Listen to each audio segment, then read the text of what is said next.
Hi guys, it's another absolutely magnificent day down here at Ballinoola Beach. Look at that.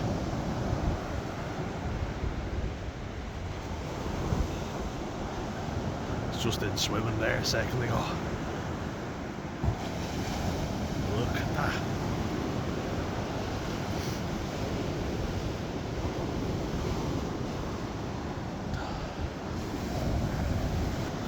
And then showing you further on down.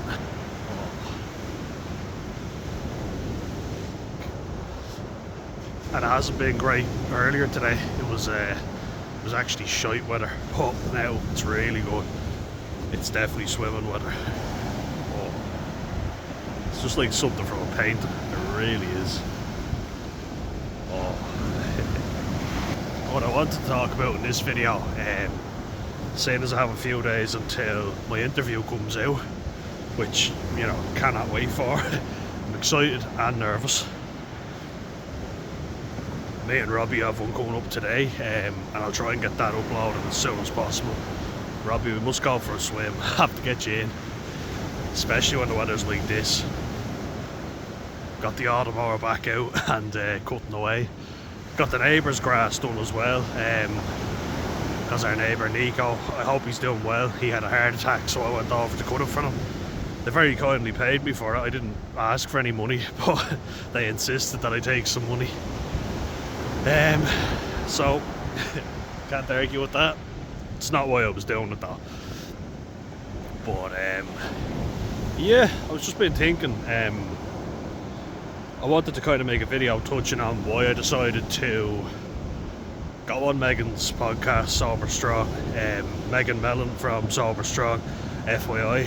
A lot of good videos there, and it's interesting to get a female perspective on it, you know. That's the positive side of social media, is we're communicating from literally across the Atlantic. You know, we're talking about something positive, like getting off alcohol and staying off it. And just up past 50 days today. Ooh, the tide is coming in. Come right in now, look. Wow. Just avoided it. Look at the sun. It's a beautiful Saturday. Didn't start out that way, as I say, but yeah, I think that's the positive way to use social media. And Megan was talking as well about being on Instagram and being a fitness influencer, and she didn't start her channel for sobriety, but it became that. She's 2 years off alcohol. I'm just over 50 days now, having, you know, gone on and off, and I would be longer if I didn't have a minor slip up, but that's all it was. Just a minor slip up. You know, today I woke up exhausted because it's been a full-on week. You know, there's a lot of things going around, like bugs and flus and everything. There was a dramatic shift in the weather. We went from having scorching hot days to, you know, it being rainy and pissing it down. So a lot of people are feeling unwell. I'm trying to balance out medication as well, and I'm trying to stay sober, which is another additional challenge. But I feel like going on that podcast makes it official now, because loads of people are going to see it, hopefully, and it holds me accountable, which you have to be accountable for something. You know, you can't do this and not be accountable. And I feel like alcohol has given me all that it can, and it's taken all that it can, because I'm putting a stop to it now. You know, I only had 4 pints of Guinness, and it made me feel sad, it made me feel depressed, and I was just thinking it's taken less and less to make me feel worse and worse. And, you know, that's not to say that you can't drink, you can do whatever you want, but, you know, just know the risks. I think you need to know all the risks before you proceed. I used to proceed with caution, now I'm proceeding knowing full well what goes on. I love that song, by the way, by Re-Raw. What goes on? It's actually a lot older than you think, but it was played at the World Cup. Or was it the Euros? I can't remember. The recent one, anyway. Oh, I just can't get over this day. I just have to show you. Again and again. I know it's repetitive, but it is a beautiful day.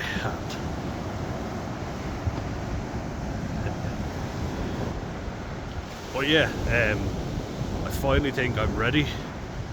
It was a very interesting podcast, and I don't want to give too much of it away, but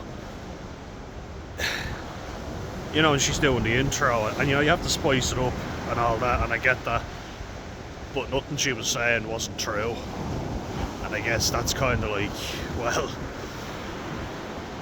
I have done all those things that she said, again, don't want to give it away, because I want the excitement to exist, but, 1 sec, don't want to give too much away, but when you do read when you have a look at the intro, she does say all the things that I did, and I'm kind of thinking, arrests and suicide attempts and fights, that's not really me, that's somebody else.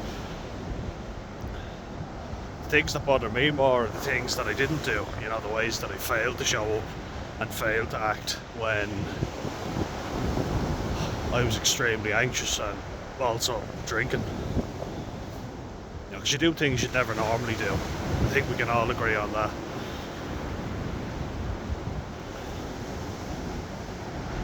But I also look at my channel and I see videos of me, and this has only been going for over a year now, so I've got videos of me enjoying alcohol, and I thought, will I keep them up or take them down? I'm like, no, I'll keep them up, because I think it's important to look back and look at it and think where I was versus where I'm at now.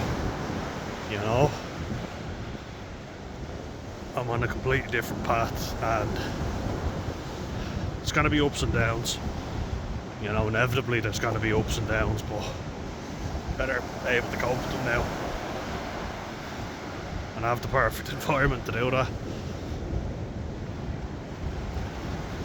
I do have moments though, and she was asking a lot of very pressing questions where you're kind of like, ooh, how do I answer this?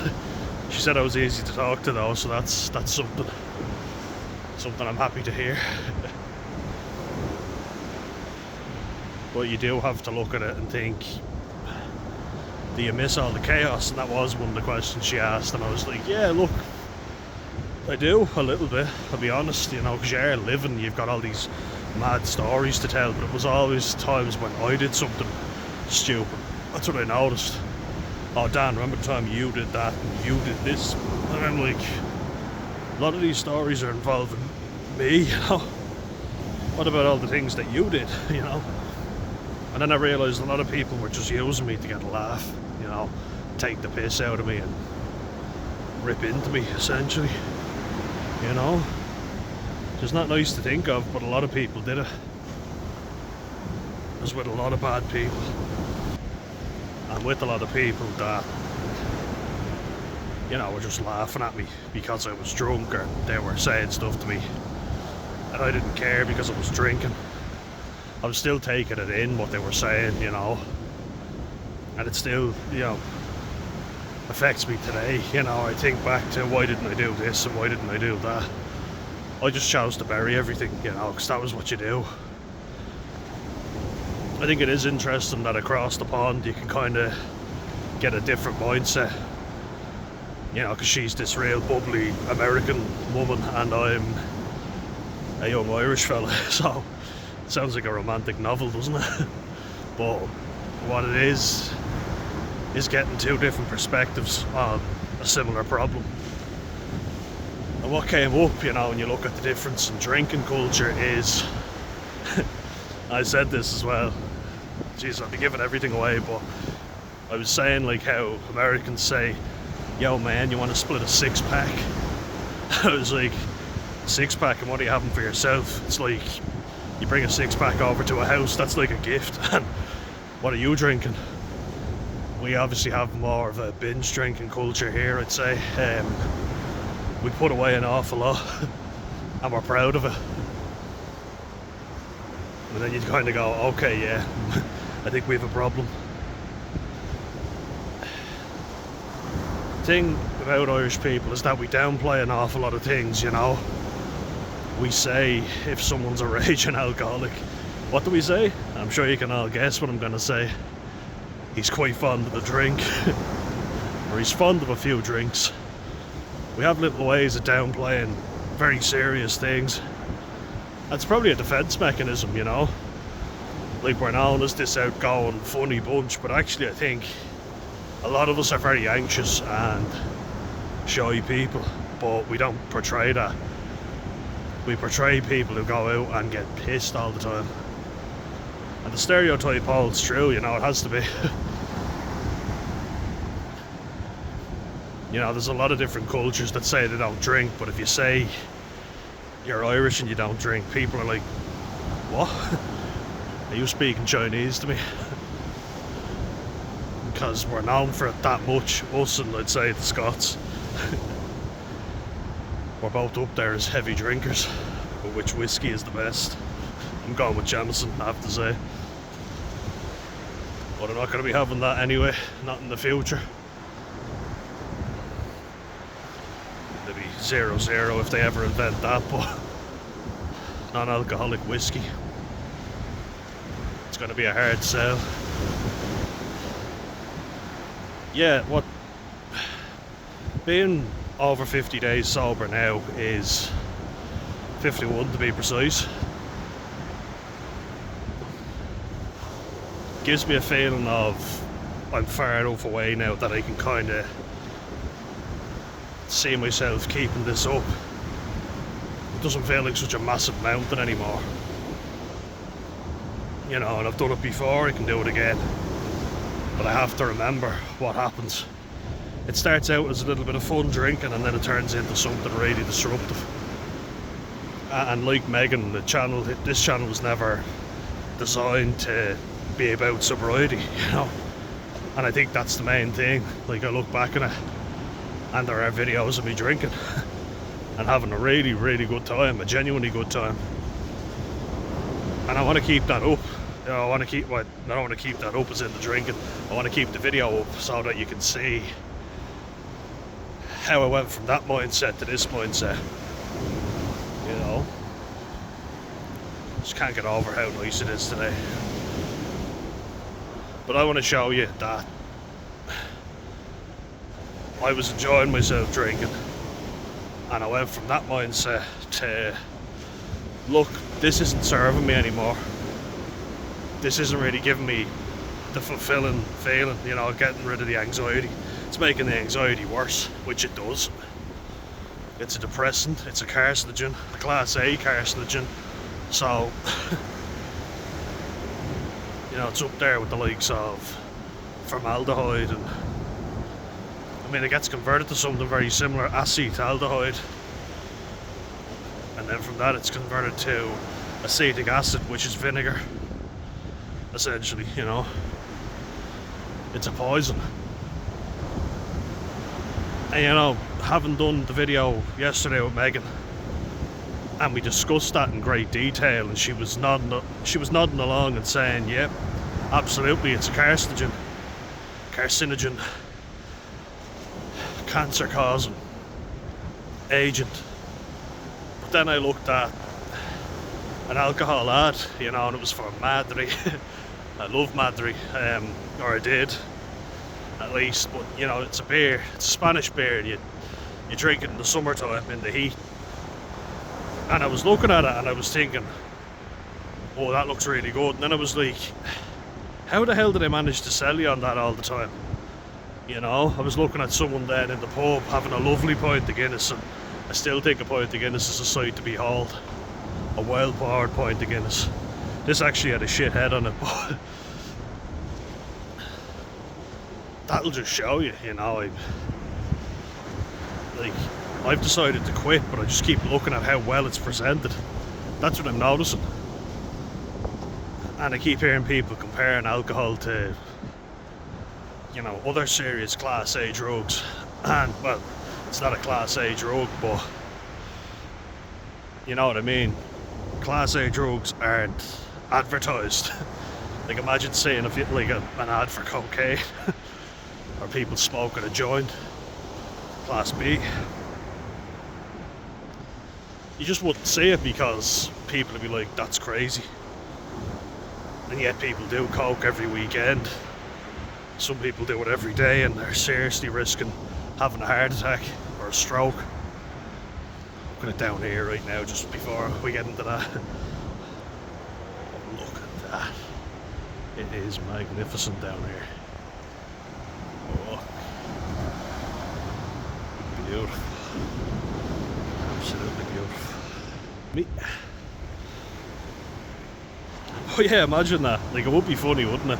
If you just see someone having a fun weekend, doing a few lines. Or talking about, like, you know, people shooting up the joys of heroin. Which actually, it's insane to me that America allowed advertising of fentanyl and opioids. The US and New Zealand are the only two countries that legalise advertising of pharmaceuticals. FYI, in case you're wondering. I think the other countries just don't produce them, but they'd be legalised if they did. You know, like third world countries. So that's why.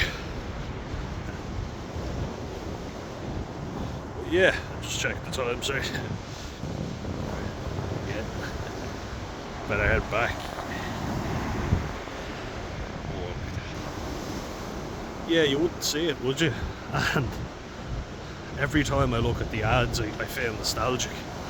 Every time I see an alcohol advert, I look at it and I go, wow.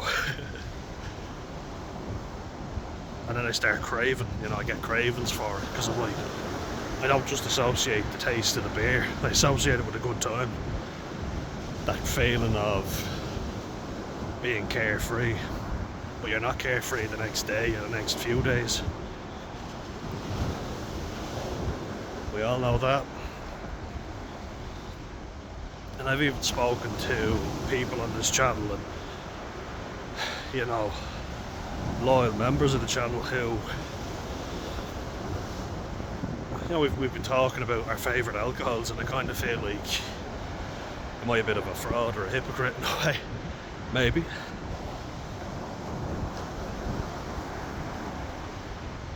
Well, I mean, you can still enjoy whatever you want, it's just, that's not going to be for me anymore.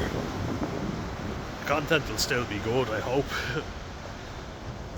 But I'm going to try doing it alcohol free, and actually it'll probably be better because I was saying it to Megan, I lose motivation when I drink too much, you know, my motivation starts to go down rapidly. It starts off gradual and then eventually I get no motivation whatsoever. Staying busy is important, but it's also important not burning out, I might just add.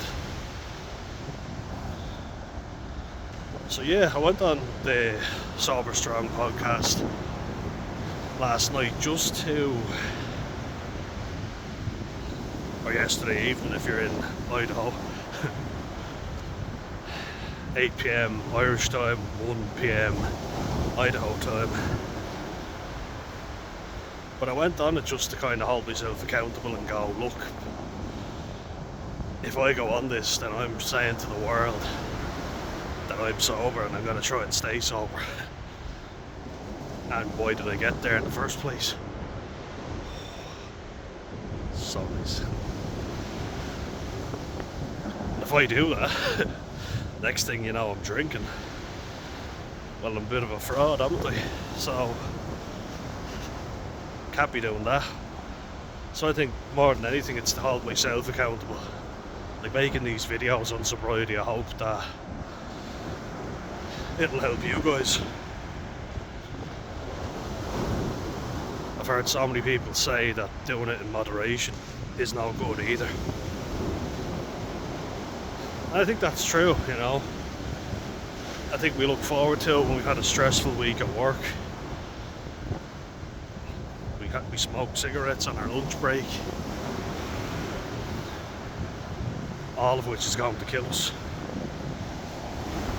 The stress will kill us, the smoking will kill us. But I think we actually need to do something harder, which is to look within your soul. But we genuinely do, and to kind of be comfortable with ourselves. You know, it just made me realise not only was I not being myself, I didn't know who myself was, which of course you're going to be stressed and uncomfortable, because I was just putting on a front for everybody.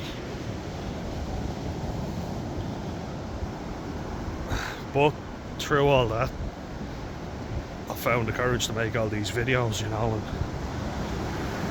you guys seem to get something from them, which is great. And that's exactly why I do it. You know, walking on a beautiful day like this, I just have to show you again. Oh, I never get sick of this. I hope you don't either. Hope you never get sick of this, because I sure as hell don't. Don't think I ever will.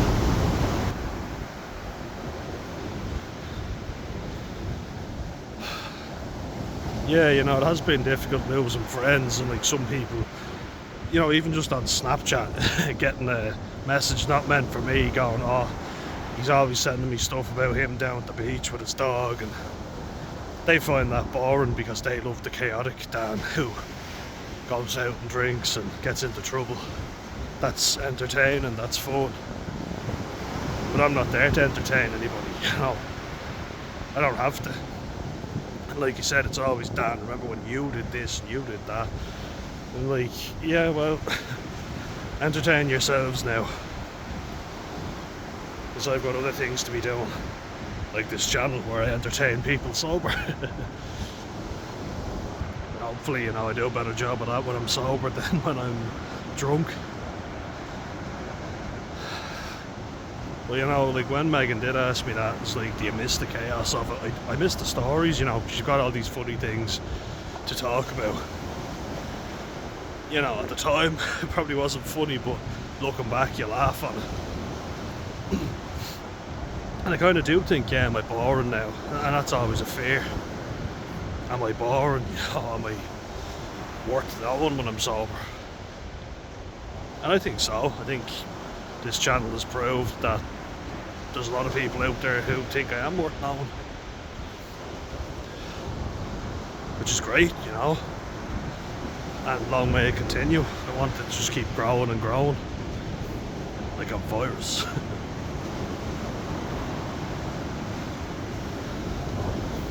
But I don't wish it never happened, because if it never happened I couldn't talk about it. You know, you could say, oh, if I never drank then. And I think the important thing is that I did, so that I can say to you, I've been there. I understand where you're coming from. Something which I couldn't do if I never drank at all. You know, I'd probably have a much more simplistic approach, like, just don't do it and it'll be fine. If you don't do it, you'll never miss it. That's what a teacher said to me before. It's ironic because in primary school there was a teacher of ours, Mr. Malloy. A real sarky sense of humour. He actually sounded drunk, ironically. But he was a pioneer. He never touched a drop of alcohol. And his approach to it was, if you've never had it, you can never want it. And I think that's way too simplistic. And obviously the approach that people use in schools doesn't work. And I admit that 100%. It didn't work for me. So I'm living proof it doesn't work. You know, we were educated on the dangers of drugs, and you know, we were told alcohol is bad, but everyone does it. Everyone drinks alcohol. We're Irish at the end of the day. The amount of kids that were drinking on their lunch break, you know, under a bridge drinking cider.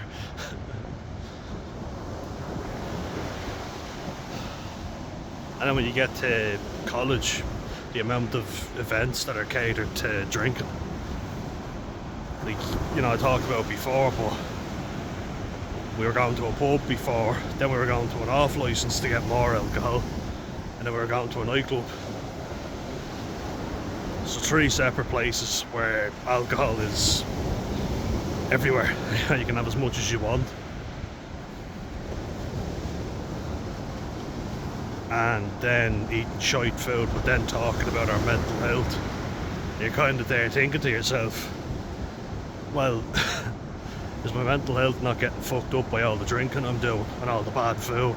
Like, we always had pizza days, which, you know, Domino's pizza, free Domino's, you're not going to complain. But it is hard, you don't want to miss out, you know. I didn't want to miss out. Imagine if you said no, and I did a couple of times say no, training or eating my bland meals instead of having pizza or going to McDonald's, and instead of going out drinking I was at training. You know, I had the intention of staying sober many times, and I always just felt that fear of missing out, you know, and that's real. I think it's very simplistic to go, never have it and you'll never want it. It doesn't work. You know, you have a drink with your dad and you finally bond with them, you know, you finally have a time where you can connect with them. You go for a few drinks and you have a laugh, you think this is great. There's a lot of occasions where it just happens. And we all associate it with a good time.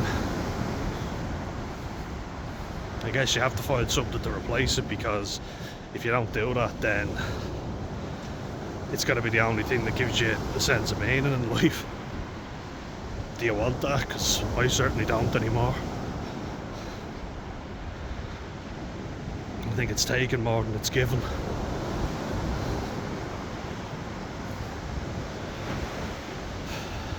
But I can speak about it at the same time, so it does give me this opportunity to warn you and, you know, try and get off it at an early age.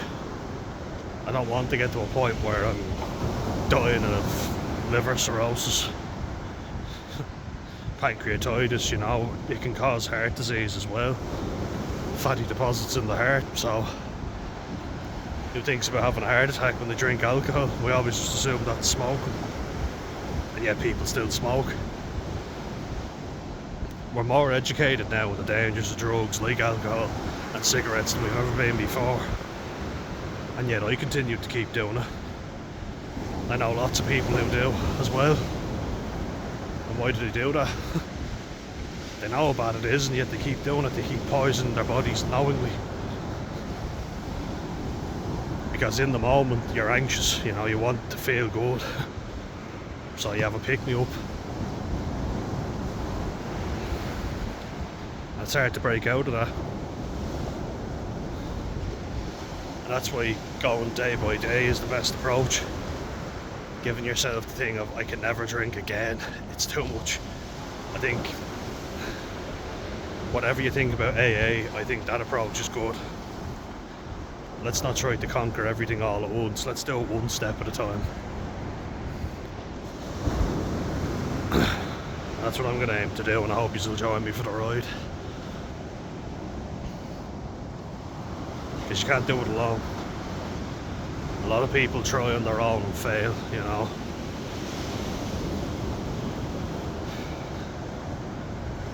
I think accountability is important too. Let's not wait till it becomes a physical dependence where we have to physically stay on it. I'm lucky that I've never been at that stage, but I certainly came close. And getting on top of it now will mean that I'll live a much longer and more fulfilled life, you know, where I don't have to stop. A lot of people just stop because they physically have to, or they'll die. I don't want to get to that point, so that's why I'm getting ahead of it now. And I hope you'll join me for it, guys. Beautiful day that I can appreciate more when I'm sober than I ever would if I was hungover or drunk. Look at it, I'll leave you with this, and have a great weekend. Hope yous are all well, and stay tuned because there's more incoming. Alright, see you in the next one, guys.